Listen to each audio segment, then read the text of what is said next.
खंडपीठानं सुद्धा तसा निर्णय दिला आहे की आता 21 डिसेंबरलाच या मतमोजणी होणार आहे. पण या सगळं हे राज्य निवडणूक आयोगाचं फेल्युअर आहे का राज्य सरकारचं फेल्युअर आहे, काय नेमकं काय सांगा? मी कालही म्हणालो होतो, हे अगोदरच मी सांगितलं होतं. म्हणजे निवडणूक आयोगाच्या बाबतीमध्ये कोर्टाने जो निर्णय दिला, ज्यावेळेला हा प्रोग्राम जाहीर केला त्या प्रोग्राममध्ये एवढ्या त्रुटी होत्या, त्याच वेळेला सांगतं की एखादी कोर्टामधली केस जर प्रलंबित असेल तर ह्या निवडणुका पुढे जाणार आणि तसंच घडलं. म्हणजे ही काय आमच्यासारख्या कार्यकर्त्यांना जेवढा माहिती येते त्याच्या अर्थी राज्याच्या मुख्यमंत्र्यांना सरकारला माहिती नाही, निवडणूक आयोगाला माहिती नाही. परंतु सुप्रीम कोर्टाच्या आदेशाप्रमाणे जानेवारीमध्येच निवडणूक घ्यायची अशा प्रकारच्या सूचना म्हणून घाई गडबडीत ज्याप्रमाणे हा प्रोग्राम जाहीर केला, हा सबसेल फेल्युअर आहे. आपण जर सुप्रीम कोर्टामध्ये विनंती केली असते की हा प्रोग्राम करण्यासाठी आम्हाला अजून 1-2 महिने वाढवून घ्या, तर निश्चितपणाने सुप्रीम कोर्टाने विचार केला असता. परंतु ते न करता ज्या पद्धतीने झालं यामध्ये पूर्णपणाने निवडणूक आयोगच दोषी आहे. मी त्या दिवशी पण म्हणालो की महात्मा गांधींच्या असलेल्या त्या 3 माकडासारखी आजची परिस्थिती आहे निवडणूक आयोगाची झालेली आहे. आणि मला वाटतं की याला दोघांनी मिळून ते केलेलं आहे का? घाईघाईत प्रोग्राम करून लगेच निवडणुका घ्यायच्या, लोकांना विरोधकांना संधी द्यायची नाही, चिन्ह वाटप झाल्यानंतर 4 दिवसामध्ये तशा प्रकारचे प्रोजेक्ट, ही काय निवडणूक आहे? सामान्य लोकांचा सुद्धा आता ह्या निवडणूक प्रक्रियेवर विश्वास राहिलेला नाही. मी आज थांबतो की कालपासून अशी चर्चा आहे की 20 दिवस मध्ये हा गॅप ठेवलेला आहे, याचा अर्थ मशीनमध्ये काहीतरी घोळ होणार आहे. हे आम्ही बोलत नाही, ही सामान्य लोक बोलायला लागली.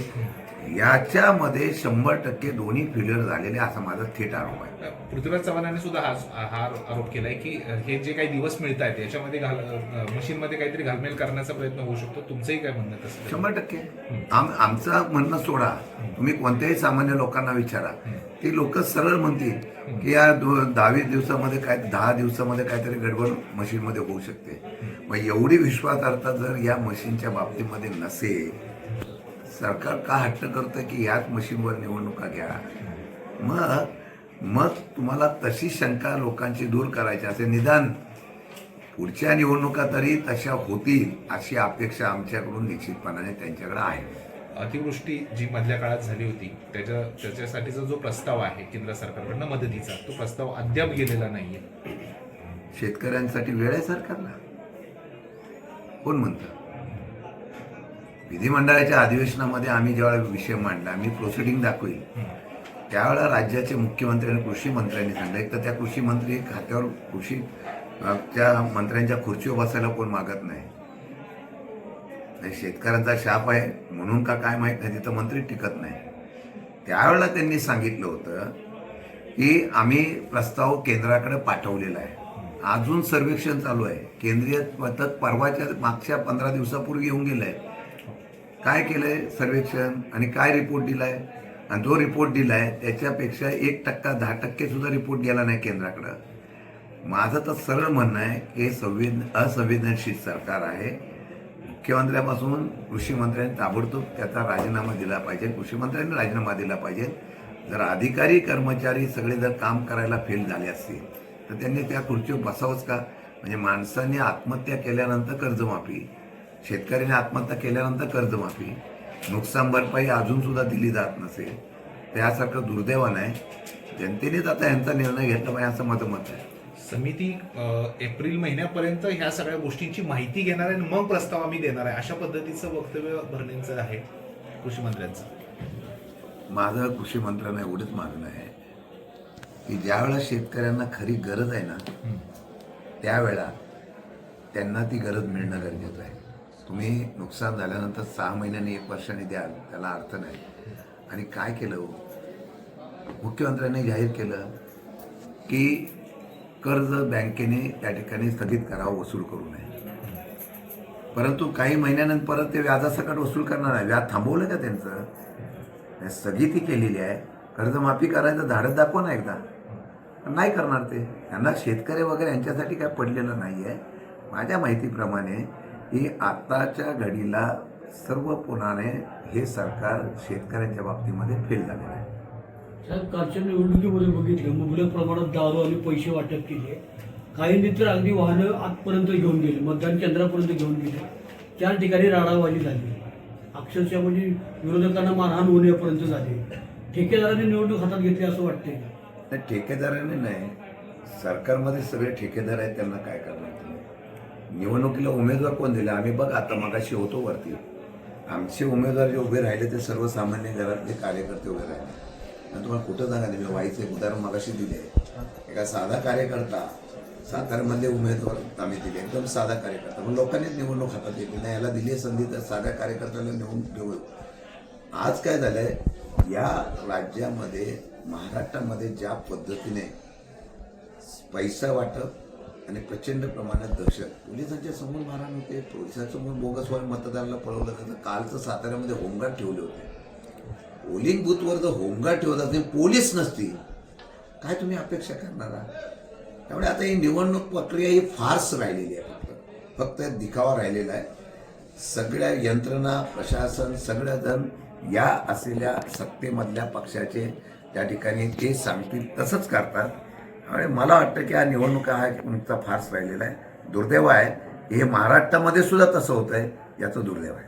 सर, स्थानिक आमदारांनी सांगितले की ज्या लोकांनी बंडखोरी करून इतर पक्षात गेलेले आहेत आणि उभे राहिले आहेत, अशा लोकांना निकालानंतर तुमची जागा दिसेल असं होतं.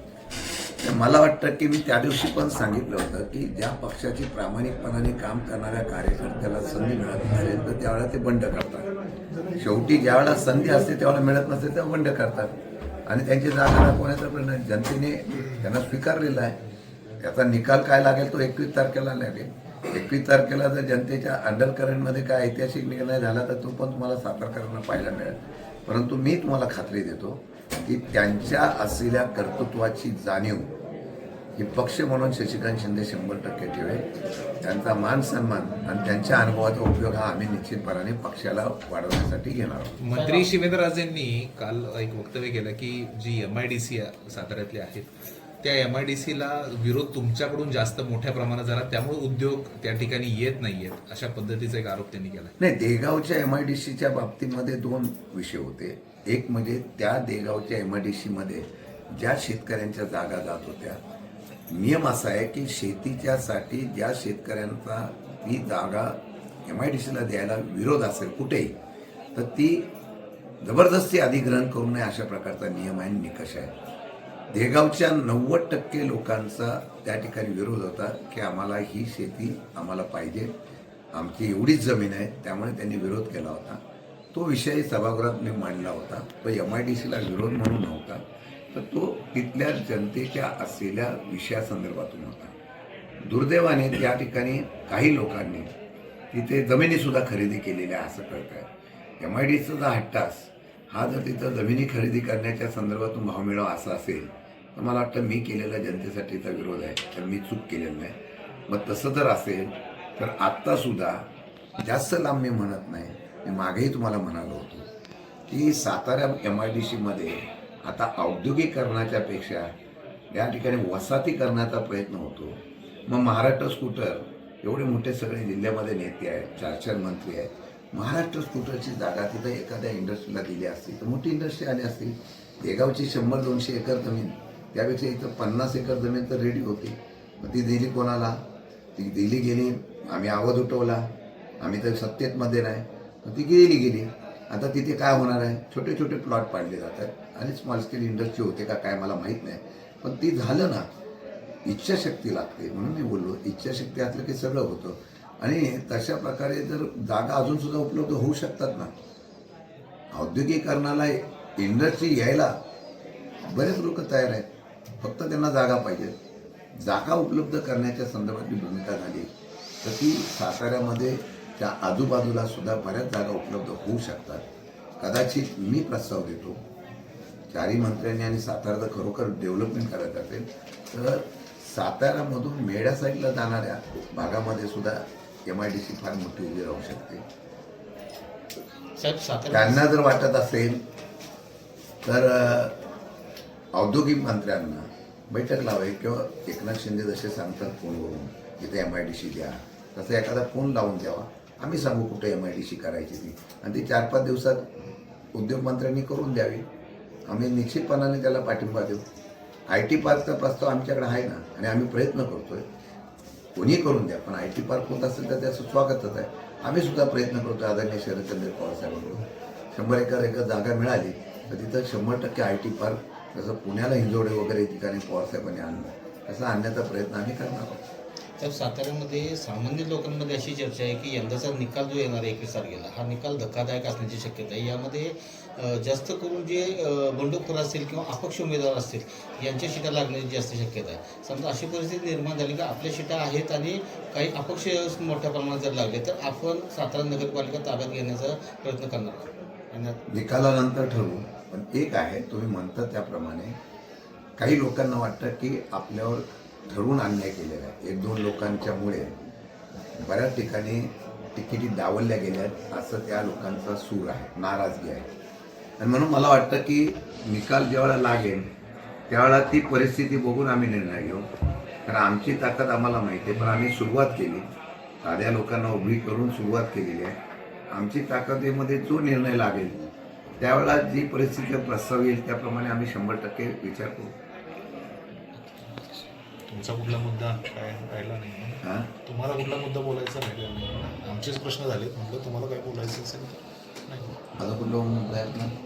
तुमचं निवेदन काय असेल? हे हा झोपडपट्टीचा घ्यावा जरा विषय. हा, तो घ्या. बोला की तुम्ही सांगा. सातारामध्ये